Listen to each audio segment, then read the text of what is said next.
If I were to ask you now the question, are you aware? You may pause,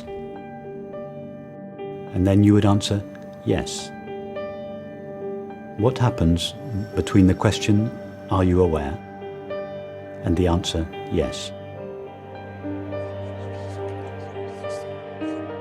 The only thing we know without a shadow of a doubt is that we are conscious. But at the same time, this is probably the most mysterious phenomenon in the universe. Most people think that consciousness is something that we have, but consciousness is what we are. Perception, cognition, everything that we call reality evolves in consciousness. There cannot be any experience without there being consciousness. It's not something to be discovered, but really recognized. It is the one constant element or ever-present element that runs throughout all experience. It can't be imagined, but it makes imagination possible. It is not extraordinary, it is not unknown, it is intimate, obvious, and familiar. It's the radiant heart alive on fire, knowing itself as that.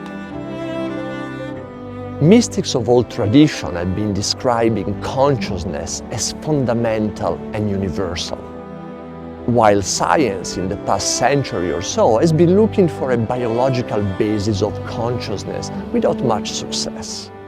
Science has ignored consciousness until now. And yet the great revelations of modern science, relativity, quantum theory, all point to consciousness being somehow very important. To look at the brain as a source for consciousness is mistaking the map for the territory. The whole of science takes place in consciousness.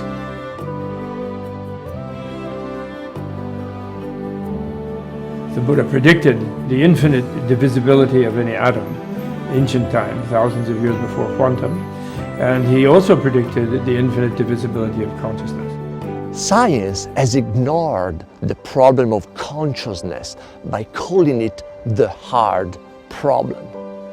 And this approach has led to the fragmented worldview we experience, with the political, social, and economical crisis we are facing today.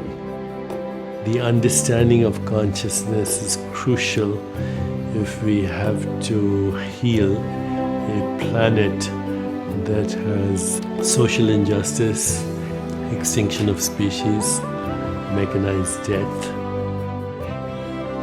If we do not understand the inseparability of all existence in consciousness, and if we do not imbibe it at a very gut level, then the great mystery may say the human species was an interesting experiment, it didn't work. So that is actually the human opportunity, and the human job is to come to an understanding of the self.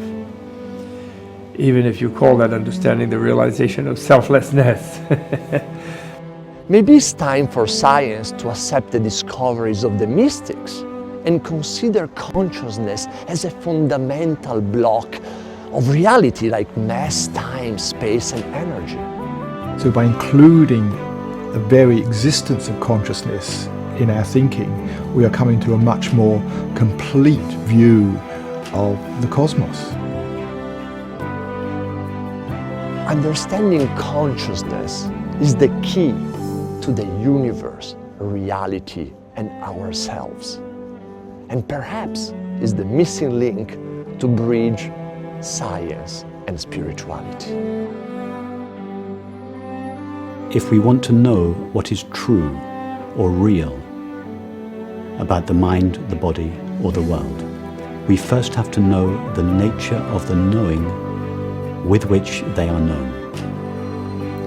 As William Blake said, as a man is, so he sees. The world we perceive is made of consciousness. What we call matter is consciousness itself. Nisargadatta Maharaj.